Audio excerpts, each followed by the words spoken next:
Shalom Yesharala. First and foremost, I'm to give all praises and glory to Yahweh, Ba'ashem, Yahweh Shai, Ba'ashem, Rachah Kodash. Double honors to the apostles and elders of Great Millstone. Peace and blessing to those Akim that's preached the word in all truth and sincerity, along with your Israelite foreign brothers that are like the heathens. But the line of outside goes back to the nation of Israel, which nation of Israel are you so-called Negroes, Latinos, and Native Americans through the prophecies and curses of Deuteronomy 28 chapter and throughout the Bible. So this should be a call, a mop of the lesson, and on today's lesson will be entitled, Rejoice that your names are written in heaven. You know, I'm just going to go on some precepts and a little one, you brothers and if you sisters out there, be edified through the spirit and power of Yahweh Shemam Shai, you know. And the reason why I'm going to this lesson is because, all of us in this truth, starting with the apostle Elder Great Millstone, we are all striving to Lord willing be written in the book of life, man. Lord willing will be part of the elect, part of the first fruits to be joint heirs with Yahweh Shai, because we understand that would be a very, very high office in the kingdom, man. Everything Yahweh Shai gets, we're going to get, man. So I just want to go into it and Lord willing, you brothers and you sisters out there, be edified through the spirit and power of Yahweh Shemam Shai, And I'm going to start from the book of Luke, chapter 10 and verse 19. Now the point is in verse 20. It says, Behold, and this when our Lord Yahweh Shai was talking to his disciples, of course, It says, Behold, I give unto you power to tread on serpents and scorpions, and over all the power of the enemy, and nothing shall by any means hurt you, man. You know. It says, Notwithstanding in this rejoice not that the spirits are subject unto you, but rather rejoice because your names are written in heaven. And that's right, man. So Yahweh Shai was telling his disciples, rejoice, that the spirits, rejoice not that the spirits are not subject unto you, but rather rejoice because your names are written in heaven, you know.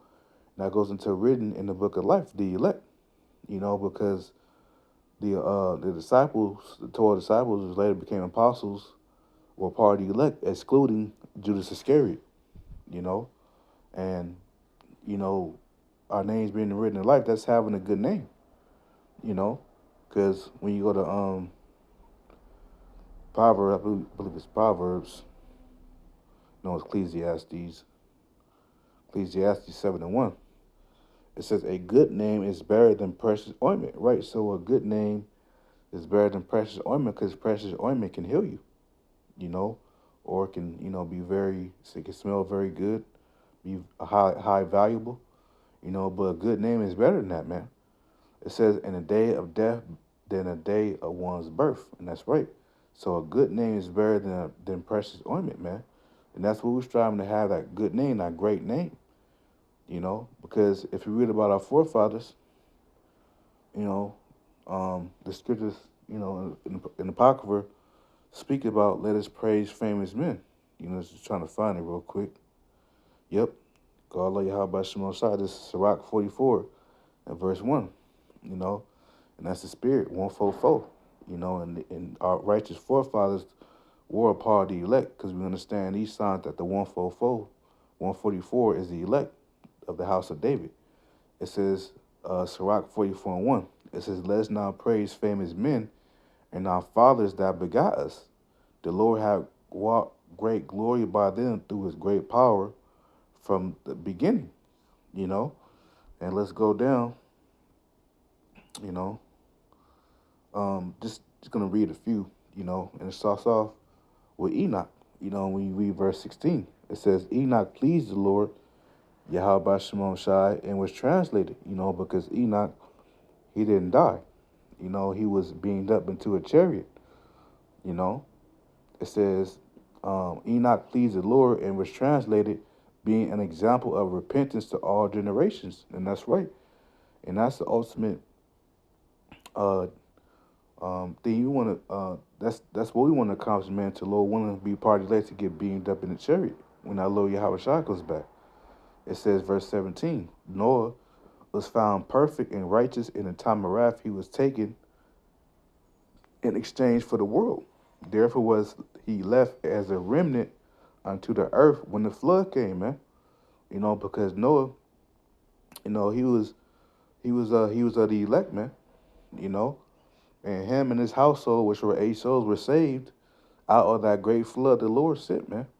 You know, it says an everlasting covenant was made with him that all flesh should perish no more by the flood. And right, hence that's why you have the rainbow. You know, that was a covenant that the Lord made with Noah that he would never flood the earth no more with water. You know, it says, verse 19, Abraham was a great father of many people, and glory was there none like unto him, man. You know, so brothers can read the rest of the chapter, but I just wanted to get a few examples of let us praise famous men, our famous righteous forefathers, man, that people still read about today. Abraham, Isaac, Jacob, Enoch, as we just read about, Noah, you know, King David, King Solomon, Samson, you know, and that's what we're striving to be, man, to be written in the book of life. And let's go to Second Esdras too, because this is what we strive for, I came to having this crown. As Ezra seen the vision in Second Esdras 2:42, it says, I Ezra saw upon the Mount Zion a great people whom I could not number, and they all praise Yahweh Shemashah with songs. And this great people are the elect. The 144,000, as you read about in Revelation the 7th chapter. It says, verse 43, and in the midst of them there was a young man of a high stature, taller than all the rest, and upon every one of their heads he set crowns, and was more exalted, which I marveled at greatly. And it's going to reveal who that man was later as we keep reading. It says, so I asked the angel and said, Sir, what are these? He answered and said to me, These be they that have put off the mortal clothing, which is the ways of this world, these philosophies, these, uh, repenting out of this darkness that people live in today. It says, and put on the immortal. The immortal is this truth. It says, and have confessed the name of Yahweh. Now are they crowned and receive palms, man. And when you look at the word palm is the symbol of victory. And the scriptures say that they have overcame. Let's get it real quick. I don't want to misquote it. Revelation 12. This is it's Revelation 12 and verse 11. And they overcame him by the blood of the Lamb, and that they are the elect of Israel, the 144,000, as well as the rest of the 1/3. In the blood of the Lamb. The Lamb is our Lord Yahweh Shai, and the elect has the blood of Yahweh Shai covered on them. It says, and by the word of their testimony, and they love not their lives unto the death. Right. So the elect is going to overcome him, Esau, by the blood of the Lamb, which is Yahweh Shai. Because Yahweh Shai died for the nation of Israel, starting on with the elect. Now let's look at that word palms. Give me 1 second, I can. Yep, I looked at the word palms. It says a leaf. We go to the second definition. It says a leaf of a palm tree awarded as a prize or viewed as a symbol of victory or triumph. And that's right. So those palms represents victory, triumph over the enemy, over Esau, overcoming the world, through the blood of Yahushua, Now let's go back. Second Esdras 2, in verse, I read 45 again. It says, he answered and said to me, These be they that have put off the immortal clothing and put on the immortal, and have confessed the name of Yahweh. And right, because the elect will have the true names of the heading father Yahweh and his only begotten son Yahweh Shai. It says, now are they crowned and receive palms. Then said I unto the angel, What young person is it that crowneth them and giveth them palms in their hands? So he answered and said unto me, It is the Son of God, Son of Yahweh, which is Yahweh Shai. So Yahweh Shai was placing the crowns on the elect heads, and them are the incorruptible crowns, by the way, It says, whom they have confessed in the world. Then began I greatly to commend them that stood so stiffly for the name of Yahweh Shemel Shai. Right, because in the midst of evildoers, you know, workers of iniquity, the elect will stand stiffly for the name of Yahweh Shemel Shai, regardless of persecution, you know, because the Lord has bestowed upon them that integrity to stand up for Him, stand up for righteousness' sake, man. You know, it says, verse 48. Then the angel said to me, "Go thy way and tell my people what manner of things and how great wonders of Yahweh Shemel Shai thy God thou hast seen." And that's right.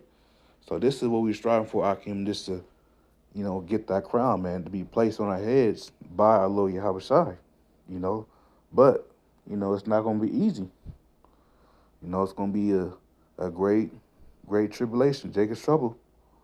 We all going to be tested of the hour of temptation, which is the charagma, according to Revelation 13:16. That electronic tag that will be placed in people's bodies in their foreheads. This is Romans 8 and verse 18. It says, "For I reckon that the sufferings of this present time, which the sufferings of this present time is the tribulation that we go through now. You know, um, losing jobs or having body ailments. You know, car issues, woman issues, you name it. But ultimately, Jacob's trouble. You know, it says, "For I reckon that the sufferings of this present time are not worthy to be compared with the glory which shall be revealed in us," right? Which is the kingdom of heaven. That's the glory which shall be revealed in us.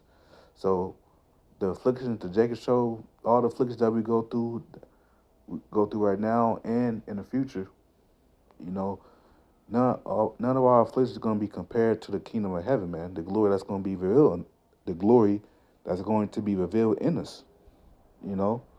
So the kingdom of heaven is going to outweigh all the curses and afflictions that we go through now, you know. So it's not going to be easy, man. Just like how Yahweh Shai, it wasn't easy for him, but he overcame, man,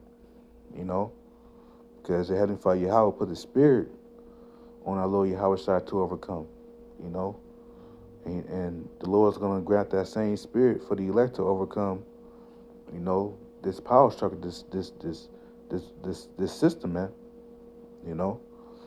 But this is Revelation 2 and 25. It says, "But that which ye have already hold fast till I come." And right, and we have this truth, so whatever measurement of truth that the Lord have given us, we have to hold on to it, until Yahweh Shai comes back.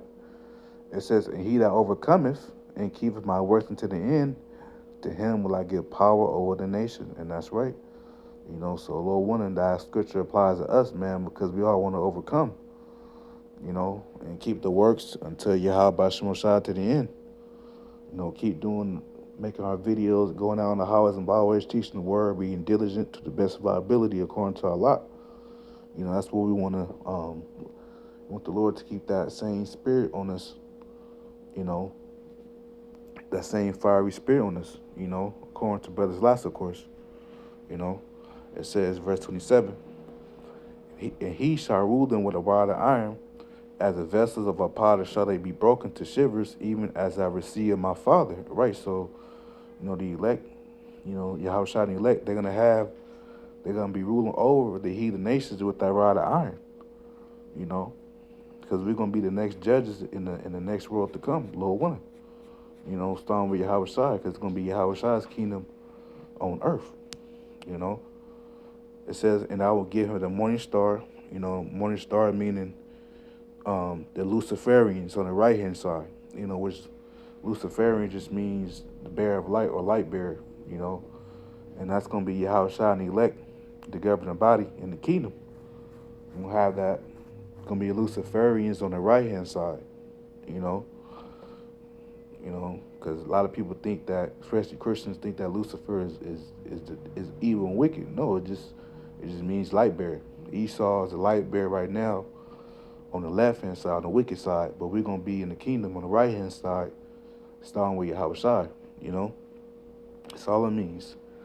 It says, verse 29, he that have an ear, let him hear what the Spirit say unto the churches. That's right, man. You know, so, yeah, I just want to make a quick lesson on that. You know, Lord willing, I was edified. Until next time, Shalom.